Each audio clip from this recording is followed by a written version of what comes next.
Tony. How you guys doing? And there he is. All right. Coach, thanks for joining us. We've got, I don't know, about 20 or 25 reporters on here. We've got an order. I'll try to help line them up for you here. We'll start with Jeremy Warner with 247. Go ahead, Jeremy.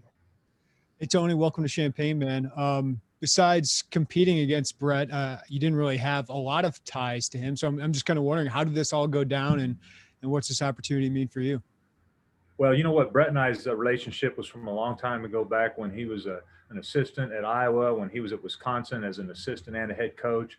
I was at University of Minnesota. We recruited down in South Florida together a lot, and we've been friends for a long time. And we've kind of always, between the two of us, always thought we'd hook up and work together. And it's finally worked out, and I'm pumped and fired up. And I'll tell you what, Illinois' got a great guy that's going to do an unbelievable job here.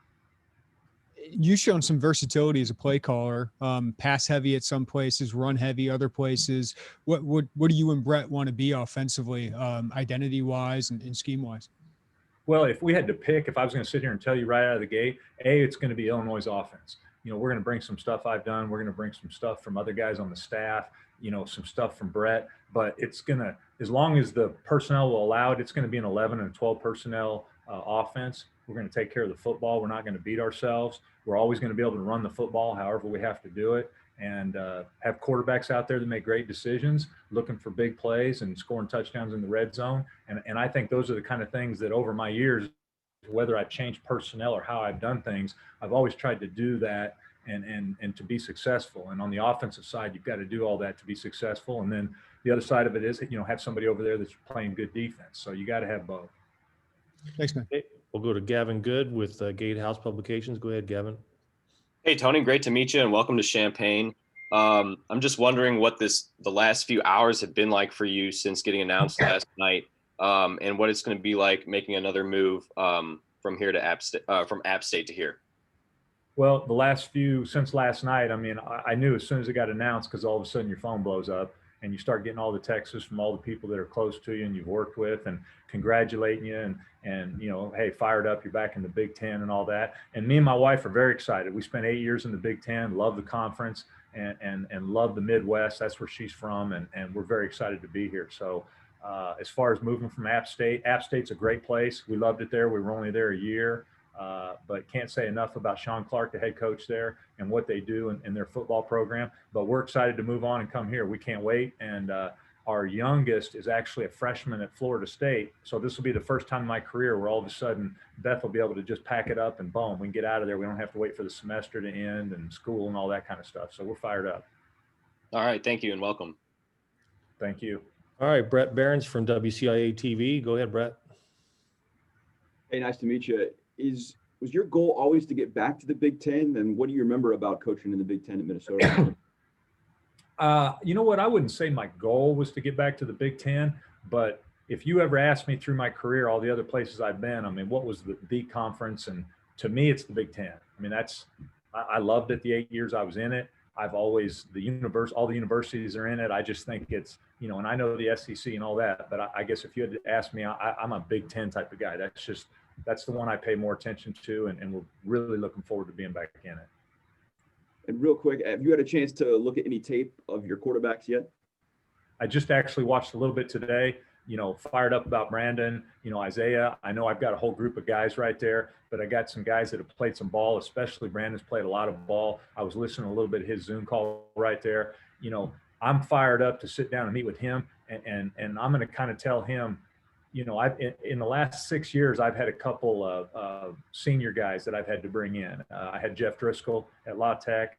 I had the Gardner Minshew his year before he went to Washington State, a couple other guys. And I'm going to come in here and do what I've tried to do with those guys and make sure he has the best year of his career that he can have. So I'm going to work around him, what he's familiar with. If we have to change some terminology a little bit to make it easier for him, I'm going to do everything I can to make things, right for the quarterback spot. Thanks. Okay. Mark Pearson from WAND TV. Go ahead, Mark. Hey, Coach, welcome to Champaign. As far as this being your 10th school, your journey's taking you all over the place. How does this help you, having this be your 10th school, to just settle in quickly and get right to work? Yeah, I mean, I haven't done it by decision all the time. I mean, my first 16 years, I was at 2 schools. I was at Marshall for 8 years and Minnesota for 8 years. And I kind of thought that's how it was. And then recently we've kind of moved every 3 years, it seems like. But I've gotten pretty good at it. My wife's good at packing up stuff and getting it going. And so at least we know what we're doing as far as that goes and getting acclimated. We're very excited to get in here to the Champaign area and get a house and get rolling. Awesome. Welcome, Coach. Thank you. Thank you. I appreciate it. Okay, Joey Wagner from the Decatur Herald and Review. Hey, Tony, nice to meet you. You mentioned that you and Bret kind of always thought you would link up at some point. When did those conversations this time start getting going? And when did you kind of realize this was a pretty good possibility? Well, I saw that Bret's name was in on the job, and I was like, boy, they couldn't get a better guy for it. And I really believe that. And I was like, I wonder if he's going to get back in it. Wonder what'll happen there. And then I was actually sitting in my office. We were about to go out to practice, I think. And Coach Clark walked by and he goes, "Hey, you better not be going to Illinois on me." I said, "What are you talking about?" And he goes, I saw Bielema got the head coaching job at Illinois, and I hadn't heard from Bret yet.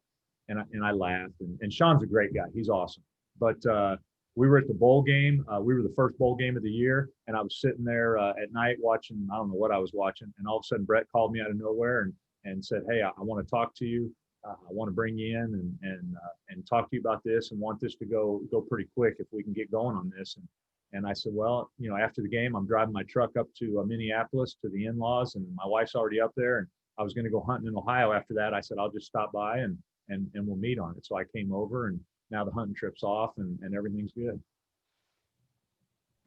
What is it about your personalities that allow you to mesh so well for so many years here? So many years where? Just in knowing him for so many years, what is it about the personalities that is such a good fit? With me and Bret, you're talking about? Yeah. You know what? Bret's awesome. I mean, I love Bret. Known him for a long time. He's a competitor. He works hard. He's a winner. He's everything you want in a head coach, and he's been a great friend to me. And really, always, as I started to get older, I'm like, well, maybe I'll never end up hooking up with him. And I'm glad I am, and I can't wait for it. Thanks, Tony. Welcome to Champaign. Thank you. All right, next, Robert Rosenthal from IlliniBoard.com. Go ahead, Robert.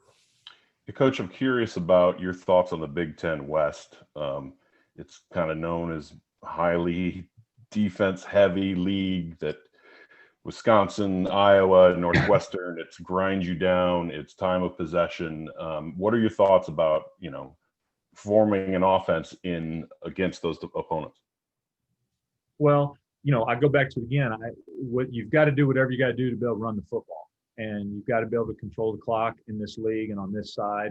Quarterbacks making good decisions, but the other side of that is you got to put up some points, and you got to be able to find some explosive plays, and you really got to lock in on. In the last few years, as you get into the red zone, it's trying to find ways, whatever you got to do to score touchdowns and not kick too many field goals. Now, the flip side of that is, there's a lot of times you're playing in some defensive battles in the Big Ten, and there's going to be a decent amount of punts, and there's going to be some field goals. So, there's a fine line there, and at the end of the day, you got to make sure you take care of the ball when you're doing it. But it's kind of everything that I believe in, and Bret believes in, how we're going to put this offense together. And sometimes it'll depend on kind of what defense you're playing and who you're playing. And would you say you change your approach for a league like that, or is it like, this is what we do? We're going to do it if it's in the Big 12 and we're scoring 50, or if it's in the Big 10 West where somebody's trying to win by 7? Well, at the end of the day, as long as we score one more point than the other team, I'm fine. It doesn't matter how many points we score. So some games you might have to go out and score 40 points to win that football game, and some games in a Big Ten contest it could be 17-14 type of a game. So it all depends on how well the other defense is you're playing, and vice versa as far as our defense versus their offense. And I think that changes week to week. So it kind of depends on the week. It's not like we're going out and we're saying, hey, we got to score 38 to 44 points a game every week to function here. I just don't think that's the case. Thanks. Hey, Colin Likas from the News Gazette, Champaign News Gazette. You're up. Tony, good to meet you. You mentioned this a little bit with Brandon at quarterback, but really a lot of your offense is staying intact for next season. A lot of the offensive linemen coming back as well. With all of these incumbents, I mean, sometimes when there's coaching turnover, there's a lot of roster turnover as well, but clearly that's not the case with your offense. Does that make it, do you think that might make it easier to install what you're going to try and do here? Or how does that affect you trying to install what you want to do, having all these veterans and seniors coming back? Well, love having a bunch of veterans and seniors coming back, especially on the offensive line at the quarterback position. It looks like we've got a couple running backs too. So anytime you've got linemen that have got a lot of experience, and a lot of those guys do, and a quarterback that's played a lot of football games, you're in a better situation no matter what. So very excited about that. We'd much rather have it that way than have to come in and have a freshman or sophomore quarterback and a bunch of linemen that haven't played a lot of plays. So you got a lot of kids that have played a lot of snaps in the Big Ten. Okay, next we'll go Carson Gertie from the Daily Illini. Go ahead, Carson. Hey, Coach. How's it going? When I think of Bret Bielema, I think of like Joel Stave under center. Is that kind of stuff kind of going to be put off to the side? Is this offense going to be more shotgun oriented? This offense will probably be, it'll be more shotgun oriented, but we will always be under center. I promise you. Bret believes in it, and I believe in it. And even last year at App State, I mean, we're going to be under center, and it'll be under center at times out in the open field on first and second down. It might be under center on third and short out in the field, maybe down on the goal line. So there will always be a portion of under center offense, and I just believe in it. When I was at Minnesota for 8 years, we were 98% under center. Now I know that was a while ago, but I love certain things under center, and we'll always have that in offense. In 15, like you're at Minnesota in 06, so it was like 15 years ago. How much has the Big Ten changed in the past 15 years? I'll tell you what, Iowa's defense hasn't changed very much. I watched them on film the other day, and they look about the same as far as what they're doing. But I think things have changed a little bit, especially as offenses have evolved with quarterbacks, with athletic quarterbacks, and what you can do with them, and then some of the RPO game. But you sit there and watch some of the Big Ten stuff, and it's not the Big 12.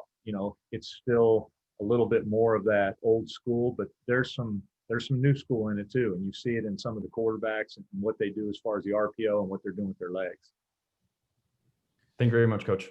Okay, yep. Nico Haflinger from WICD TV. Go ahead, Nico. Hey, Coach, nice to meet you. You mentioned you've seen a little bit of tape on the QBs already, and you're aware of the senior foundation you got coming back on the O-line. Are there any other players on the offense that you've had a chance to maybe look at some tape or, look at the stat sheet and kind of look at some of the guys that you'll have back next season? Probably the two that stuck out is I was watching last year's Nebraska game for a little bit this morning, and the two running backs. Both looked like they had big gains in that game. Looked like thick kids that can run and see the open holes. I mean, I was excited what I saw in those two. So, the O-line, the quarterback, and then the quarterback position, and then those two running backs look pretty good on what I watched this morning. Thanks, Coach. Yep. Okay, next, Matt Stevens from Illini Now, Sports Illustrated. Go ahead, Matt. Tony, I want to ask you about almost like your egoless approach to how you do offensive coordinator. Specifically, when you got the job at App State under Sean, it seemed like you publicly constantly said, this is Appalachian State's offense, and I just kind of don't want to break it because it's working, and we're going to run that. How does that differ from the approach you're going to take at Illinois when it's kind of more your kind of clay that you can mold, and it's not an offense that we really know what it's going to be right now? Well, I did go into a situation at App State where they'd just come off a 13-1 season. They had a long stint of doing well, and still are. And they had a bunch of seniors coming back and a bunch of kids that they'd run an offense, and this is kind of how they'd run it. But I loved a lot of the stuff about their offense. It reminded me a lot of the stuff when I was at Minnesota as far as the inside and outside zone game. So that was a no-brainer for me. Me and the head coach talked about it, and I was going to come in there and basically help them continue to run that offense, and that's what we did.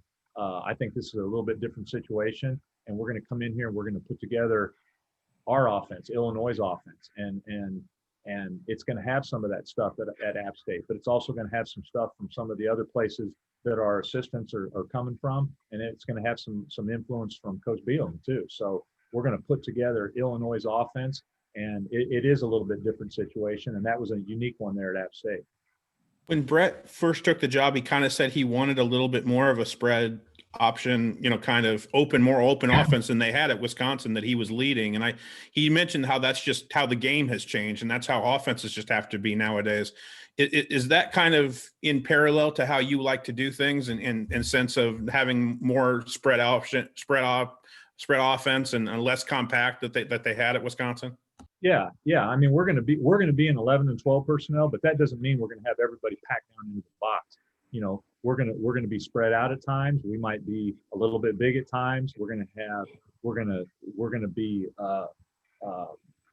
our guys are going to know what they're doing, but we're going to show a lot of eye candy on some stuff and get the defense's eyes and that kind of thing. But it's going to be what you would call, I guess, a modern day type of a spread look, but it's not going to be out of like 10 personnel where we've got 4 wide receivers out there. I mean, that's not what it's going to be. Thanks, Tony. Okay, we'll wrap up with Bob Osmussen from the Champaign News-Gazette. Go ahead, Bob. Coach, who have been the strongest influences for you in your career? Or who are you to consider kind of your mentors in coaching? Wow, I've had a lot, but my early days with Jim Donnan and Bob Pruitt, who are both retired now and out of coaching, and then I go back so much to a lot of the stuff that I learned from Glenn Mason at Minnesota, who's now working on the Big Ten Network, and texted me yesterday. He was awesome. Probably those 3 initially, but then, my time spent with Skip Holtz and I just had some really great guys that I've worked for and learned a lot over the years, but it was a good foundation that I got with Bob Pruitt and Jim Donnan, and then the 8 years I was with Mason, Minnesota. Thanks, Coach.